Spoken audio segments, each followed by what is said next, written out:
सुप्रभात मेरे प्यारे बच्चों। आज हम मनुष्यता अनुच्छेद संख्या 3 से आरंभ करेंगे। पिछली कक्षा में जिन 2 अनुच्छेदों का वर्णन मैंने किया था, मैं आशा करता हूँ कि सब बच्चे उनका अर्थ अच्छे से समझ पाए होंगे। अब हम आज की कक्षा आरंभ करते हैं। क्षुधार्थ रंतिदेव ने दिया करस्त थाल भी, तथा दधाची ने दिया परार्थ अस्थिजाल भी। उसी नर क्षितिज ने स्वमास दान भी किया। सहर्ष वीरकर्ण ने शरीर चर्म भी दिया। अनित्य देह के लिए अनादि जीव क्या डरे, वही मनुष्य है कि जो मनुष्य के लिए मरे। यहाँ क्षुधार्थ का अर्थ है भूख से पीड़ित। रंतिदेव एक परम दानी राजा थे, उनका नाम था रंतिदेव। करस्त का अर्थ है हाथ में रखा हुआ। दधीची एक ऋषि थे जिन्होंने देव असुर के बीच जो युद्ध हुआ था उसमें अपने शरीर की हड्डियों का दान कर दिया था, ताकि उनसे एक अस्त्र बनाया जा सके और उस असुर का वध संभव हो सके।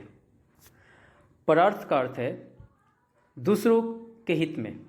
अस्थिजाल का अर्थ है हड्डियों का ढांचा। उशीनर एक गांधार के राजा का नाम है।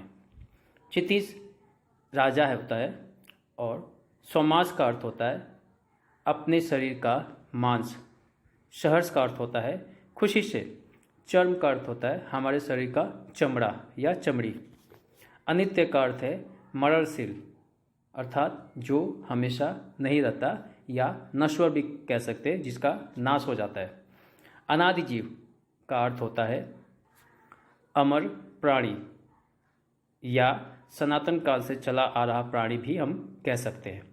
इस प्रकार इस अनुच्छेद का अर्थ यह होता है, राजा रंतिदेव ने भूख से व्याकुल होते हुए भी अपना भोजन का थाल घर पर आए एक भिक्षुक को सौंप देते हैं। वे स्वयं भूख से व्याकुल है, किंतु मनुष्यता की खातिर वे अपना थाल एक भिक्षुक को दे देते हैं, एक भिखारी को दे देते हैं। दधीची ने जगत के कल्याण के लिए अपने हड्डियों का दान कर दिया था। वही उशीना राजा शिवी ने कबूतर की जान बचाने के लिए अपने शरीर का मांस दे दिया था। और वीरकर्ण ने किसी ब्राह्मण के मांगने पर अपने शरीर का कवच तक उतार के दे दिया था। हम सबको पता है वह ब्राह्मण कोई और नहीं बल्कि इंद्रदेव थे। कवि इन महान व्यक्तियों का उदाहरण देकर यह कहना चाहता है कि हमारा शरीर, इस नश्वर शरीर के लिए जो अमर जीव है वह क्यों इतना डरता है। अर्थात शरीर तो नश्वर है, उसका आज नहीं तो कल अंत होना ही है। अर्थात जब आत्मा अमर है तो फिर नश्वर शरीर के नष्ट होने से क्या भय, कैसा डर। हमें पता है कि केवल शरीर नष्ट होता है, आत्मा दूसरा शरीर धारण कर लेती है। फिर इस नश्वर शरीर के लिए इतना मोह क्यों। सच्चा मनुष्य वही है जो संपूर्ण मनुष्य जाति के लिए जीता और मरता है। सहानुभूति चाहिए, महाविभूति है यही। वशीकृता सदैव है बनी हुई स्वयं मही। विरुद्धवाद बुद्ध का दया प्रभाव में बहा।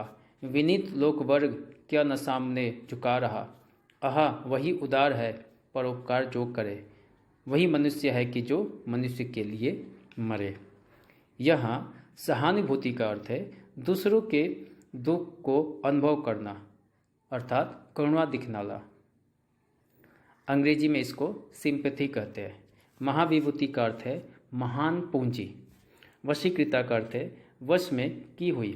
सदैव का अर्थ है हमेशा। मही का अर्थ है धरती। विरुद्धवाद का अर्थ होता है विरोध में चलने वाली बातें।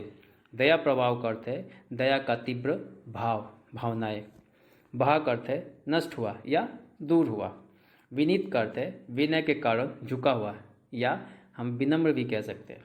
लोक वर्ग का अर्थ है लोगों के विभिन्न वर्ग, अर्थात जो विभिन्न तरह के लोग हमारे समाज में रहते हैं वो। परोपकार का अर्थ है दूसरों की भलाई या दूसरों पर उपकार करना। यहाँ कवि कहता है मनुष्य के मन में सहानुभूति की भावना होनी चाहिए। दूसरों के दुख को देखकर मन में करुणा जागनी चाहिए। अर्थात जब हम दूसरों को तकलीफ में देखते हैं तो हमें भी तकलीफ होनी चाहिए। यह सहानुभूति मनुष्य की सबसे बड़ी पूंजी होती है। अर्थात जब हम दूसरे की तकलीफ को देखकर हम तकलीफ में होते हैं तो हमारे लिए सबसे बड़ी पूंजी है, संपत्ति है। इस गुण के कारण सारी धरती मनुष्य के वश में हो जाती रही है। कहने का अर्थ यही है कि जिनके अंदर सहानुभूति की भावना है वो पूरे धरती के जितने भी जीव जंतु हैं उनको वश में कर सकते हैं। कभी यहाँ भगवान बुद्ध का उदाहरण देते हुए कहते हैं, बुद्ध ने अपने कार्य से दया का जो प्रभाव बहाया उसके कारण उनका सारा विरोध समाप्त हो गया। अर्थात जो लोग उनका विरोध करते थे उनके सामने भी भगवान बुद्ध प्रेम से बात करते थे, जिनके कारण विरोधी भी उनके सामने झुकने लगे थे। हालांकि उन्होंने अपने समय की सारी परंपराओं का जबरदस्त विरोध किया था, किंतु उनकी करुणा को देखते हुए समाज के सभी वर्गों के लोग उनके सामने झुक गए, विनीत बन गए। सच यही है, जो मनुष्य दूसरों का भला करता है वही सच्चा उदार मनुष्य है। सच्चा मनुष्य वही है जो मनुष्यता के काम आता है, सबके लिए जीता मरता है। रहो न भूल के कभी मदान तुच्छ वित्त में, सनाथ जान आपको करो न गर्व चित्त में। अनाथ कौन है यहाँ त्रिलोक नाथ साथ है, दयाल दीन बंधु के बड़े विशाल हाथ है। अति भाग्यहीन है अधीर भाव जो करे, वही मनुष्य है कि जो मनुष्य के लिए मरे। यहाँ मदान का अर्थ है घमंड के नशे में चूर होना, तुच्छ का अर्थ है कम या थोड़ा, वित्त का अर्थ है धन, सनात का अर्थ होता है अपने स्वामी का साथ होना, गर्व का अर्थ होता है घमंड, चित्त का अर्थ होता है हृदय या मन, अनाथ का अर्थ होता है बेसहारा जिसका कोई ना हो। त्रिलोक नाथ का अर्थ है तीन लोकों का स्वामी अर्थात भगवान या संसार का रक्षक भी कह सकते हैं। दीन बंधु का अर्थ है दीनों के रक्षा करने वाले। दीन का अर्थ होता है गरीब, तो दीन बंधु का अर्थ हुआ गरीबों की रक्षा करने वाले।